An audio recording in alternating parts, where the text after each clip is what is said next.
2026 சட்டமன்ற தேர்தலில் ஈரோடு கிழக்கு தொகுதியில் திமுக வேட்பாளராக களமிறங்க அக்கட்சியின் திமுக விவசாய அணி துணை அமைப்பாளரும் மாநகராட்சி கவுன்சிலருமான பழனியப்பா செந்தில் ஆயத்தமாகி வருவதாக தெரிவித்துள்ளார்.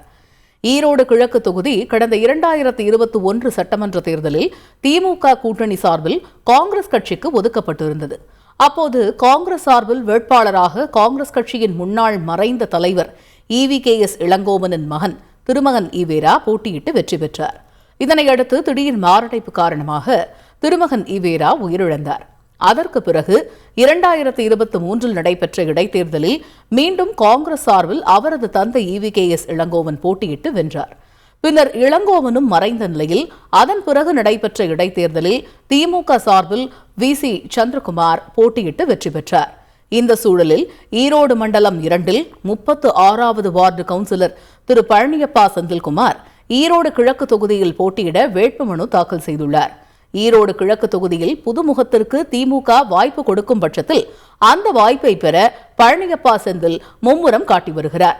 ஈரோடு கிழக்கு தொகுதியில் அதிகம் வசிக்கும் சமூகத்தைச் சேர்ந்தவர் என்ற அடிப்படையில் பழனியப்பா செந்திலுக்கு கட்சி சார்பில் போட்டியிட வாய்ப்பு கிடைக்கும் பட்சத்தில் அந்த வாக்குகளை முழுவதும் பெறுவதற்கான அனைத்து முயற்சிகளிலும் இறங்கியுள்ளதாக அவர் தெரிவித்துள்ளார். இனி செல்லும் இடமெல்லாம் செய்தி. தந்தை டிவியின் வாட்ஸ்அப் சேனலை ஃபாலோ பண்ணினா செல்லருக்கும் இடமெல்லாம் செய்தி.